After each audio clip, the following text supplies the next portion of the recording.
Now students, today's topic is the immune system in human body, and followed by, let's see how much of AIDS we are able to cover in today's class.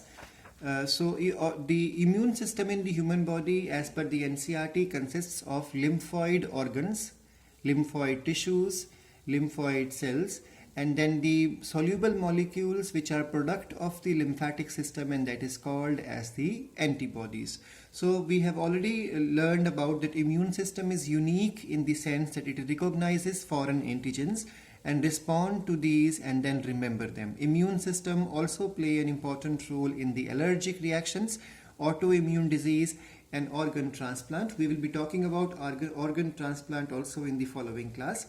So allergic response, so autoimmunity or allergic reactions, these are defects or problems with the immune system. So if any example is asked, please remember allergies and autoimmune diseases are the problems with the immune system.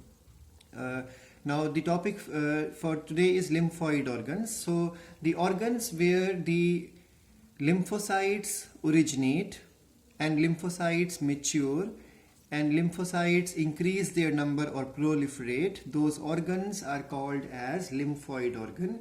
And then these lymphoid organs are of two types. Primary only include two structures, bone marrow and thymus. So let's start from the notes itself.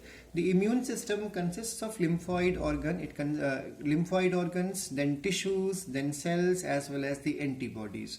Now the lymphoid organs are those organs where maturation and proliferation of lymphocytes takes place.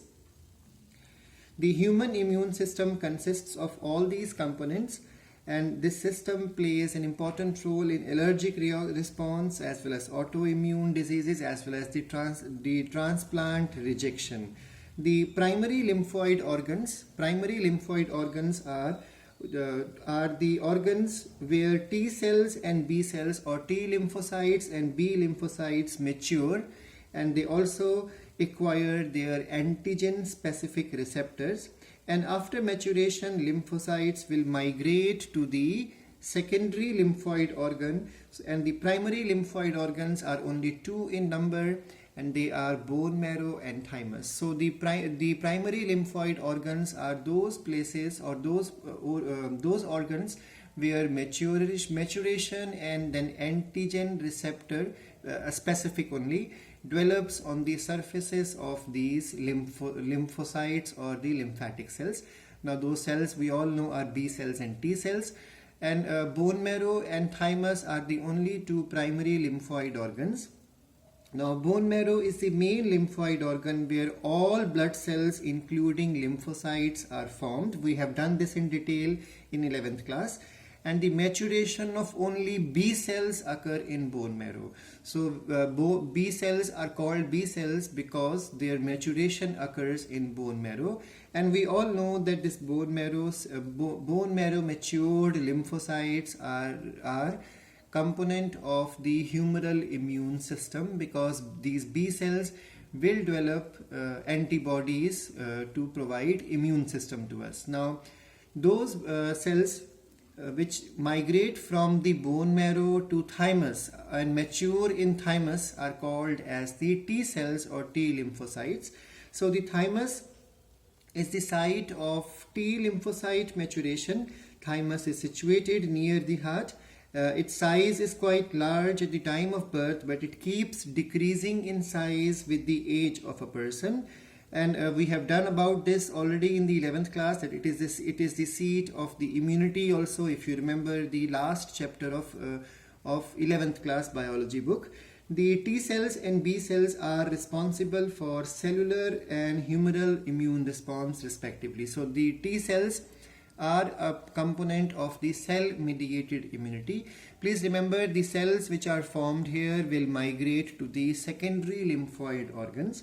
So now once the B cells mature in bone marrow and T cells mature in the thymus, they are supposed to migrate through blood and migrate through lymph, and they will reach the site where differentiation will occur, proliferation will occur, and even they will fight. That means when immune response develop, they develop not in primary organs but in the secondary lymphoid organs. So all those organs where the lymphocytes, B cells and T cells migrate to with the help of blood or with the help of lymph and perform their immune activities and perform their differentiation and proliferation are called as the secondary lymphoid organs.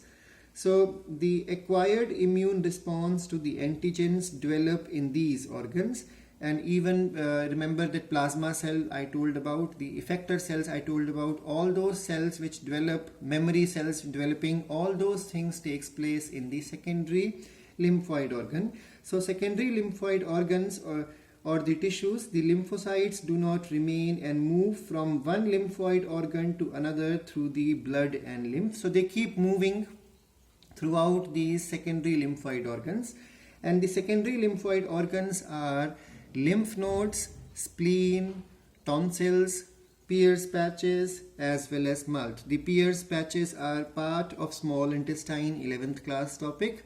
And then MALT stands for, as per it is given in the NCERT also, MALT stands for mucosa or mucosal associated lymphoid tissue. So if you remember the 11th class diagram of the histology of gut, that serosa, mucosa, submucosa, muscularis, those layers were there. So in the mucosa area, we have lymphoid tissue throughout the alimentary canal, and that especially in the large intestine. So that area or that tissue present in the mucosa is called as MALT.